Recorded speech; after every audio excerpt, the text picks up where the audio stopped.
সকলকে শারদীয়ার প্রীতি ও শুভেচ্ছা। আশা করি সবাই ভালো আছো, সুস্থ আছো এবং সকলের দুর্গাপুজো খুবই আনন্দে কেটেছে। আমি এই ভিডিওটার মাধ্যমে সাউথ কলকাতার টপ মোস্ট যে পুজোগুলো সেগুলোকে তুলে ধরেছি। হ্যাঁ, মানছি ভিডিওটা একটু দেরি হয়ে গেছে, বাট এই ভিডিওটার মাধ্যমে পুরো পুজোটাকে আমি সাউথ কলকাতার পুরো পুজোগুলোকে আমি কভার করেছি। আশা করি তোমাদের ভালো লাগবে। তো ফার্স্ট আমি যেটা স্টার্টিং করেছিলাম বালিগঞ্জ এভারগ্রিন থেকে, যাদের এবছরের থিম ছিল অরুণাচলেশ্বর মন্দির। এটা মেনলি একটি তামিলনাড়ুর একটা মন্দিরের আদলে তারা বানিয়েছে এবং এখানকার যে প্রতিমাটা প্রত্যেক বছরের নয়, যেরকমভাবে তারা বানায় সাবেকি আনায় সেইভাবেই এই ঠাকুরটা বানিয়েছে। থেকে বেরোলেই সামনের যে রাস্তাটা পাবে সেটাতেই কিন্তু সিংহি পার্কের পুজোটা তোমরা পেয়ে যাবে।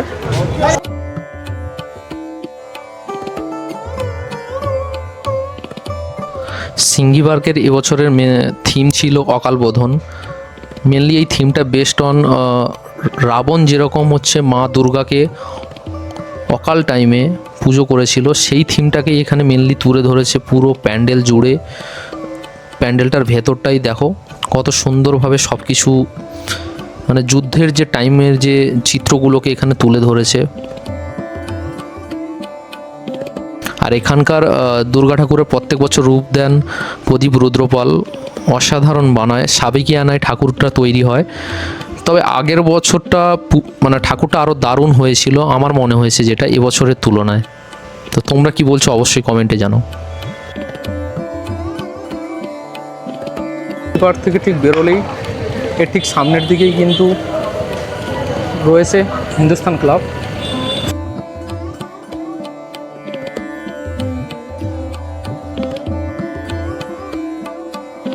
এখানের মেন আকর্ষণ থাকে সবসময় লাইটিংটা অসাধারণ করে।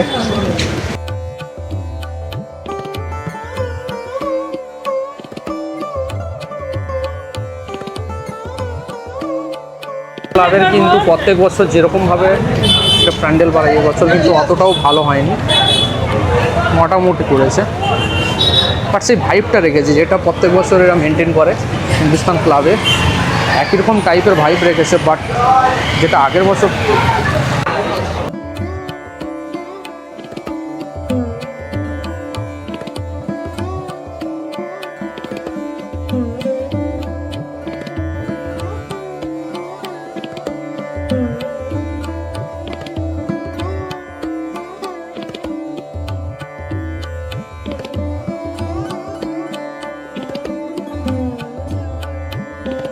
তোমরা যদি এই দিক থেকে বেরিয়ে বাঁ দিক থেকে মেনলি হচ্ছে বালিগঞ্জ থেকে তোমরা আসতে পারবে, এসে কিন্তু এখানে ঢুকতে পারবে। আর ডান দিকে কিন্তু তোমরা রাজবিহারী হয়ে আসবে বা কালীঘাট হয়ে আসবে, এলে কিন্তু এখানে ঢুকতে পারবে। এছাড়াও যদি তোমরা বালিগঞ্জ থেকে আসো, মানে ট্রেন ধরে যারা দেখতে আসছো, তারা মেনলি কিন্তু বালিগঞ্জ থেকে এসে ওখানে এলগিন এভারগ্রিনটা দেখে তারপরে তোমরা সিংহি পার্ক হয়ে তারপরে কিন্তু হিন্দুস্তান ক্লাব হয়ে বেরিও, তাহলে তোমাদের একদম রুটটা সোজা পড়বে। আর যারা রাজবিহারীর দিক থেকে এসছো তারা কিন্তু মেনলি দেশপ্রিয় পার্ক হয়ে যদি পরপর দেখে আসো, তোমরা কিন্তু এভারগ্রিনে মানে এলগিন এভারগ্রিনে এসে কিন্তু শেষ করতে পারবে। কলকাতার পুজোর সময়ে পুরো চারদিকটাই হচ্ছে ব্যানারে এত সুন্দরভাবে সাজানো থাকে, দেখো কত সুন্দর লাইট হয়ে গেছে পুরো গোটা রাস্তা। আসো বালিগঞ্জ হয়ে, তাহলে এইখানে মুখের কাছে আসবে, এদিকটা রাজবিহারী চলে গেছে, ডান দিকটা সোজা গেলে তিধারা, আর এই দিকটাতে গেলে হচ্ছে বালিগঞ্জ কালচারাল পাবে, এবং ডান দিক দিয়ে গেলে আরও একটু এগিয়ে গিয়ে ডান দিক দিয়ে গেলে মুদিয়ালি পড়বে।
বালিগঞ্জ কালচারালের 75 ইয়ার্সের নাম জুগলিতে। এবারে থিম করেছে রাজবাড়ি, পুরো রাজবাড়ির থিম করেছে। থিমের নাম রেখেছে প্রথা। বালিগঞ্জ কালচারালে যে ভেতরে থিমটা বানিয়েছে মেনলি মিডলে প্যান্ডেল এবং দুদিকে দুটো বড় বড় বাড়ি আছে। প্রায় 3টে জায়গাটাকে এত সুন্দর দালান করে সাজিয়েছে, মনে হচ্ছে যেন আমরা কোনো এক সিনেমার সেটে পৌঁছে গেছি। এত সুন্দরভাবে লাইট এবং যে থিম তার মেলবন্ধনে জিনিসটা বানিয়েছে, খুবই সুন্দর লাগছে দেখতে। তোমরাও হয়তো গেছো এখানে, মানে যারা যাওনি তারা এখানে দেখেই বুঝতে পারছো। আর ভিড়ও যথেষ্টই ছিল এই প্যান্ডেলটার মধ্যে। আর এখানকার যে মানে এক একটা ডিটেলিং খুবই সুন্দরভাবে বানিয়েছে, ঝাড়বাতি থেকে শুরু করে সব কিছুই একদম খুব সুন্দর বানিয়েছে। আর এখানের যে ঠাকুরের যে মানে প্রত্যেক বছরই এরকম ধরনের ঠাকুর তৈরি করে থাকে বালিগঞ্জ কালচারাল। এবছরও ঠিক সেরকম ধরনের ঠাকুর বানিয়েছে এবং থিমটার সাথে ঠাকুরটা খুব সুন্দরভাবে বানিয়েছে আর কি।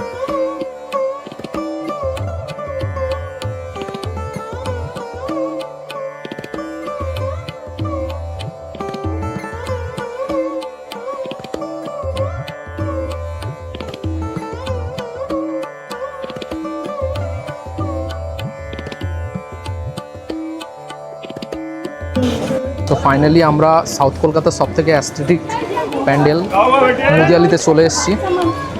এখন বাজে প্রায় রাত 3টে, তাও ভিড় যথেষ্ট আছে এখানে, মানে প্রচণ্ড ভিড়, রাস্তায় তো প্রচণ্ডই ভিড়।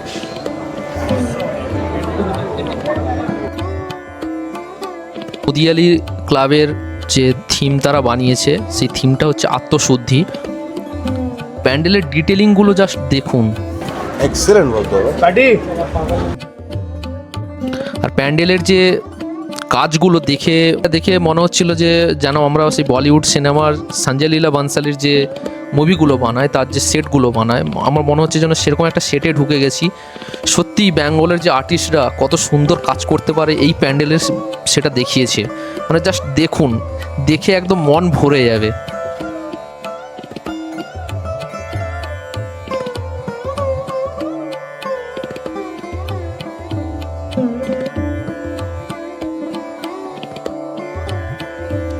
আমাদের নেক্সট প্যান্ডেল নাকতলা উদয়ন সংঘ, যেটা মেনলি গীতাঞ্জলি মেট্রো স্টেশনের কাছাকাছিই পড়বে। তো তাদের এবছরের থিম রেখেছিল অর্পণ। মানে যে ভিজুয়াল এফেক্টটা তৈরি করেছিল জাস্ট ওখানে গেলেই বোঝা যায়, যারা গিয়েছো হয়তো অবশ্যই তারা মানে ব্যাপারটা জানোই। আর মানে যারা যাওনি জাস্ট দেখো, মানে ভিজুয়াল যে এফেক্টটা বানিয়েছিল এবং থিমটার মধ্যে একটা গভীরতা আছে।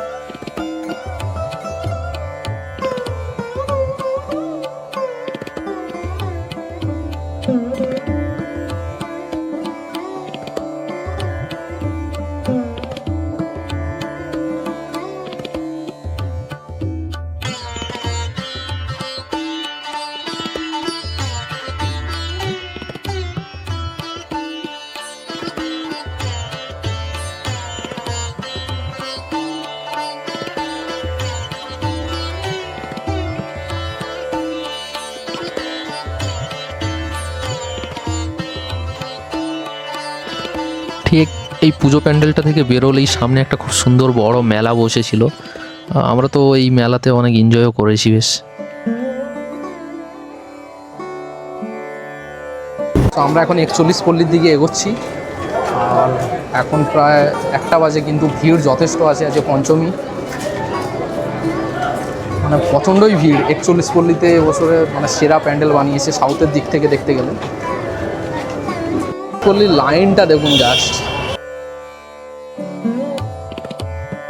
প্রচণ্ড লাইন, যত দূর পর্যন্ত ক্যামেরা যাচ্ছে পোলাচ্ছে না। ফাইনালি 41 পল্লী চলে এসেছি। ও ওয়াও, কি বানিয়েছে!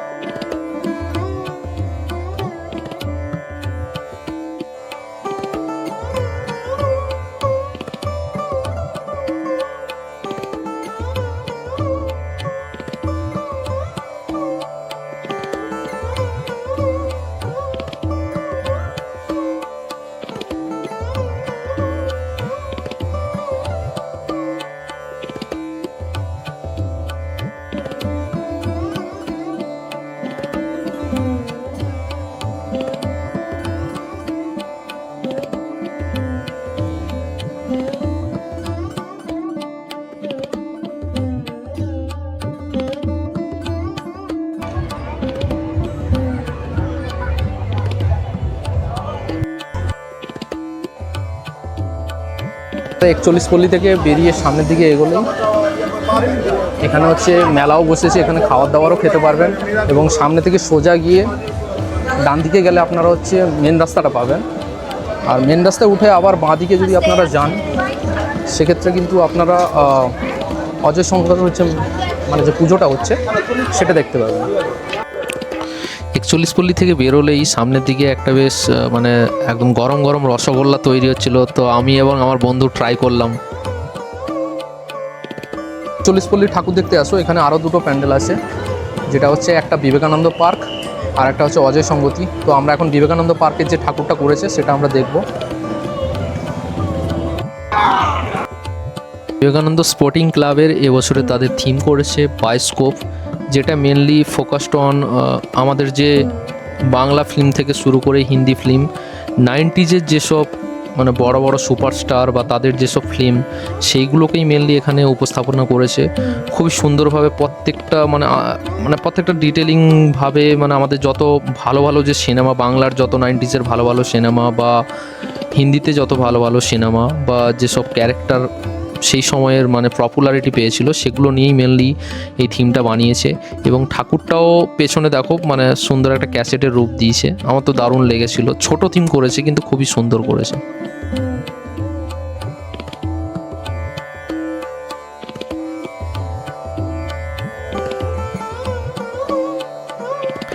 বিবেকানন্দ স্পোর্টিং ক্লাব থেকে বেরোলেই ঠিক তার সামনেই পড়বে অজয় সংগতি ক্লাব।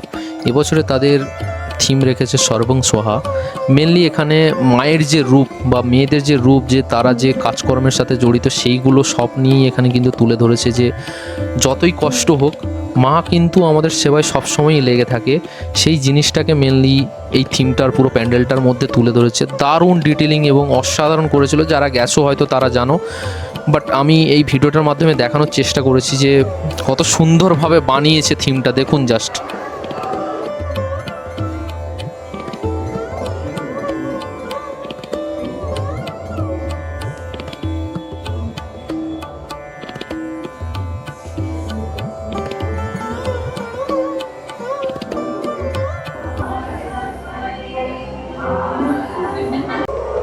আমাদের সঙ্গে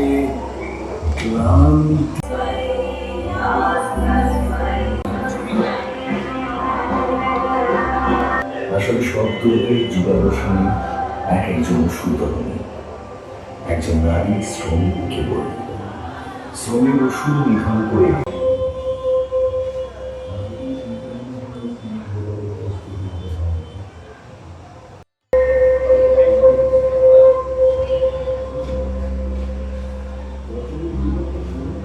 এই সেই তুমি নাকি আমারই পাঁজর ভেঙে অস্ত্র সাজে তুমি বলিয়ান কে বলে আমরা এখন আছি সাউথ কলকাতার সব থেকে অফবিট প্যান্ডেলে, যেটা হচ্ছে মেনলি কামালগাছি থেকে যদি তোমরা আসো তবে এই প্যান্ডেলটা দেখতে পাবে। এটা হচ্ছে রামচন্দ্রপুর, ইলাচি রামচন্দ্রপুর, নরেন্দ্রপুর এবং কামালগাছির মাঝামাঝি জায়গায় এটা পড়বে। তাদের এবছরে থিম করেছে যে প্রকৃতির যে গাছ বাঁচানো সেইটাকে নিয়েই অ্যাকচুয়ালি এখানে থিমটা বানিয়েছে। ভেতরে প্রতিমাটাও সেই আদলেই বানিয়েছে। চলুন আমরা প্রতিমাটা দেখতে থাকি।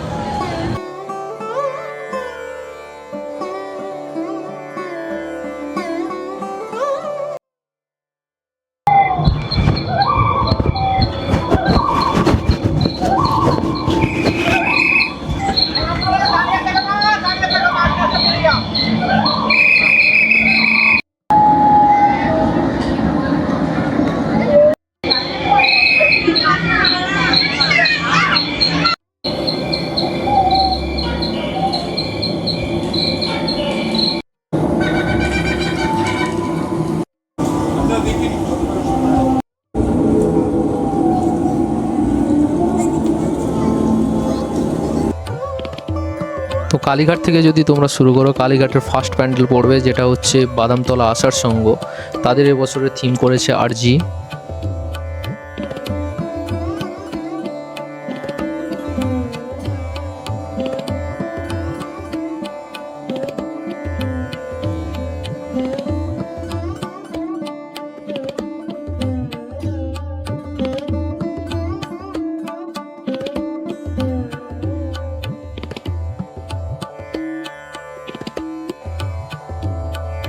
শিবতলা আসার সঙ্গে ঠিক পরের যে প্যান্ডেলটা সেটা হচ্ছে কালীঘাট 66 পল্লী।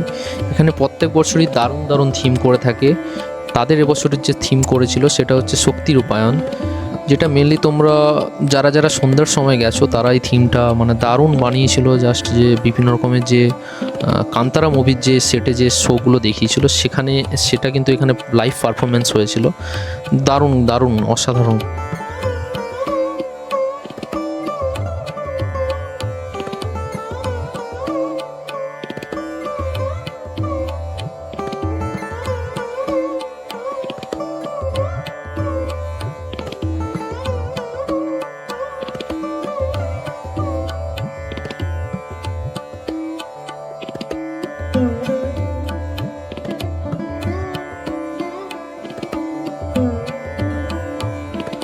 ঠিক 66 পল্লী থেকে তোমরা ছেড়ে এলেই তার পরের যে প্যান্ডেলটা পড়বে যেটা হচ্ছে নেপাল ভট্টাচার্য স্ট্রিট। এখানের যে থিমটা বানিয়েছিল দেখো জাস্ট, মানে যে রাজবাড়ি, কোনো একটা রাজবাড়িতে তোমরা যখন যারা যারা গেছো সেই রাজবাড়ির ভেতরে যেরকম যে পরিবেশ থাকে সেরকম ধরনের চিত্রায়নটা এখানে তুলে ধরেছে। ছোট্ট জায়গার মধ্যে করেছে কিন্তু দারুণ করেছে। আর এখানকার যে থিম রেখেছিল মা রাজেশ্বরী।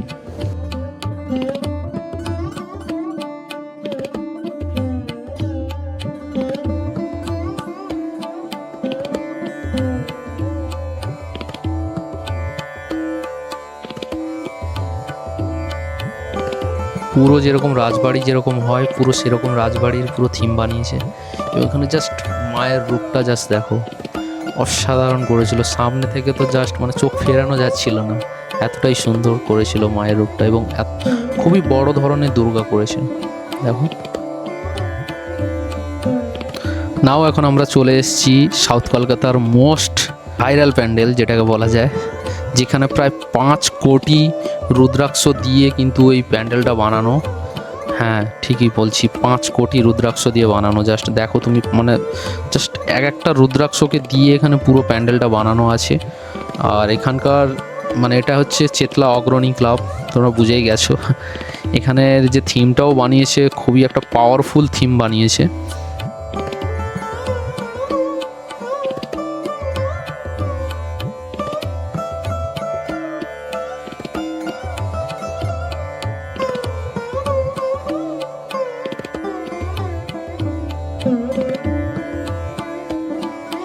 চেতলা অগ্রণীর এবারের থিম বানিয়েছে সমুদ্র মন্থন।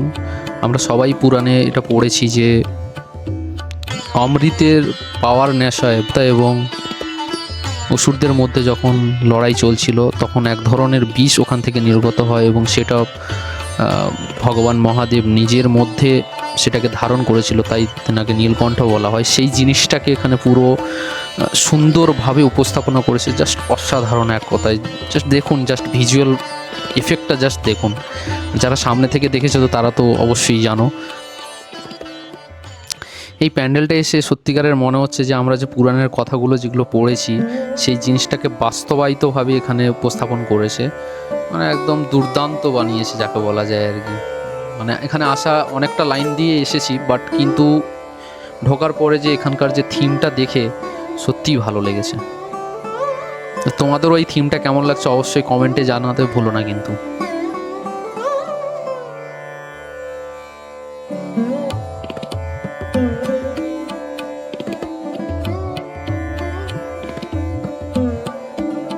চেতলা অগ্রণী ছাড়ালেই পরের যে পুজোটা পড়বে সেটা হচ্ছে নিউ আলিপুর সার্বজনীন। চা আমাদের কার না খেতে ভালোবাসে, কিন্তু এই চা নিয়ে যে একটা থিম হতে পারে তাদের ভাবনা কিন্তু এটাই। মোস্ট ইউনিক সাউথ কলকাতার প্যান্ডেল বললেই চলে। চায়ের যে বিভিন্ন যে কাহিনী বা হিস্ট্রি পুরোটাই এখানে তুলে ধরেছে। মানে একদম আদিকাল থেকে এই কাল পর্যন্ত যে চায়ের যে যত কিছুই যে হিস্ট্রি বা গল্প সব কিছু কিন্তু এই প্যান্ডেলটার মধ্যে তুলে ধরেছে। এবং ভেতরের যে প্রত্যেকটা জিনিস যে থিমগুলো করেছে অ্যাকচুয়ালি মাটির ওপরে এক ধরনের প্রলেপ দিয়ে কিন্তু তারপরে প্রত্যেকটা খোদাই করা। আর এখানে একটা রাম মন্দিরও ছিল খুব সুন্দর। তোমরা যারা নিউ আলিপুরে গেছো জানোই এটা অবশ্যই। মানে এক কথায় দারুণ করেছে। মানে একদম চায়ের যে খুঁটিনাটি যেসব জিনিসগুলো সবগুলো নিয়েই কিন্তু এখানের পুরো প্যান্ডেলটা তুলে ধরেছে।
দিকে হচ্ছে রাসবিহারী আর বাঁ দিকে হচ্ছে ভবানীপুর, তার মাঝেই পড়বে হচ্ছে হাজরা পার্ক দুর্গোৎসব।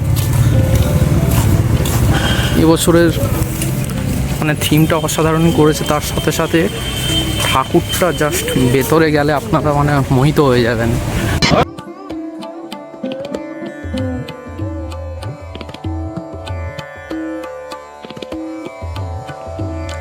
হাজরা পার্কের এবারে থিম দৃষ্টিকোণ যেটা বিমান সাহা অসাধারণভাবে ফুটিয়ে তুলেছেন।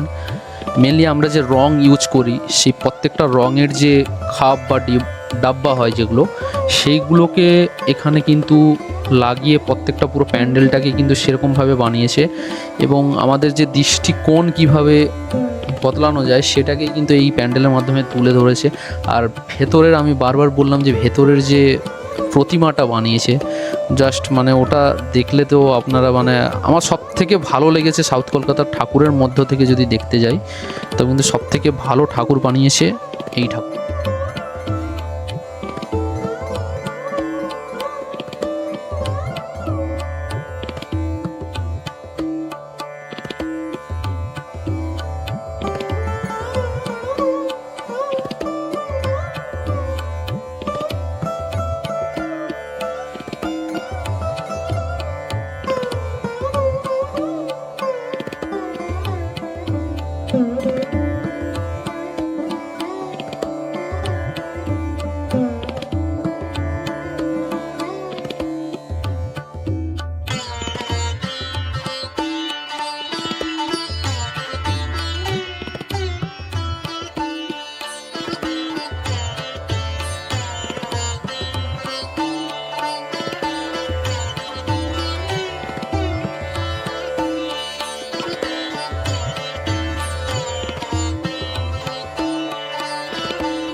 সাউথ কলকাতার সবথেকে বড় দুর্গা বলতে গেলে এবছর এটাই করেছে, মানে অনেক বড় ধরনের দুর্গা করেছে এবং যে মানে যে শিল্পী যে ঠাকুরটা বানিয়েছে দারুণ করেছে।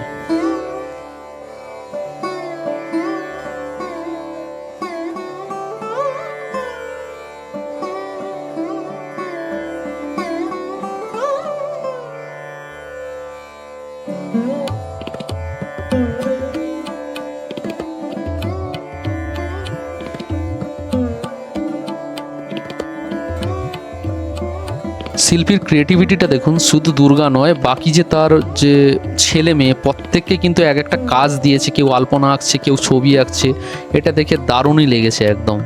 দেখুন প্রত্যেককে যে কোনো কেউ না কেউ কোনো কিছু আঁকছে, যেমন সরস্বতী মানে। তো আমরা এখন আছি সাউথ কলকাতার মোস্ট ইউনিক প্যান্ডেল, যেখানে মা ভাসমান, পুরো এখানে চিত্রটা দেখাচ্ছি, পুরো অন্ধকার থিমের মধ্যে বানানো। তো তোমরা দেখতে থাকো, তোমাদের খুব ভালো লাগবে।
তোমরা যদি জ্যান্ত দুর্গার প্যান্ডেল দেখতে চাও অবশ্যই তোমাদের আসতে হবে সাউথের চক্রবড়িয়া সার্বজনীনে, যেটা নেতাজি ভবন মেট্রো স্টেশন থেকে মাত্র 700 মিটার দূরে আছে।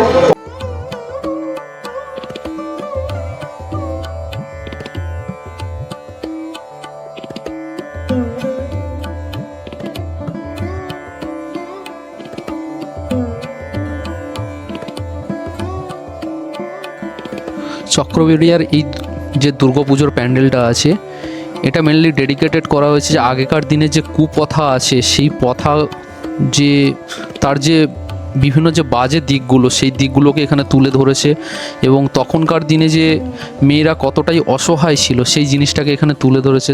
জাস্ট মানে অসাধারণ। আমি এখানে গেছিলাম মেনলি হচ্ছে আমি রিল দেখে গিয়েছিলাম, কিন্তু দারুণ লেগেছিলো। মানে একদম পুরো যে থিমটা বানিয়েছে প্রত্যেকটাই একদম মিনিংফুল থিম বানিয়েছে পুরো। সব এলিমেন্টগুলো ইউজ করেছে বা যেরকমভাবে সেটাকে উপস্থাপনা করেছে দারুণ। যে শিল্পী বানিয়েছে একদম হ্যাটস অফ। চক্রবাড়ি আর সার্বজনীন দেখার পরে ঠিক তার উল্টো দিকে হচ্ছে ভবানীপুর 75 পল্লী আছে, যেটা এবছরে তাদের থিম করেছে বিনোদিনী। মেনলি হচ্ছে 90s-এর একজন অ্যাক্টারের ওপরে এই থিমটা বানিয়েছে। তো অবশ্যই আমার সাথে দেখতে থাকো।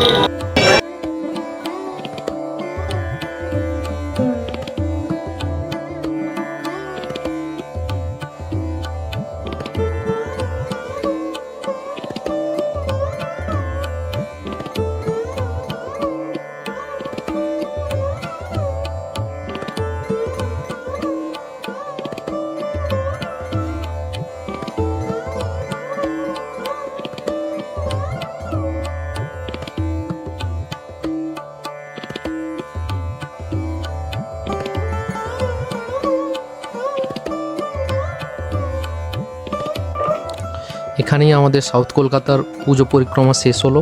তো ভিডিওটা কেমন লেগেছে অবশ্যই কমেন্টে জানিও এবং লাইক দিও এবং বন্ধুদের মধ্যে ভিডিওটি শেয়ার করো। দেখা হচ্ছে পরের ভিডিওতে। সবাই ভালো থাকবে, সুস্থ থাকবে।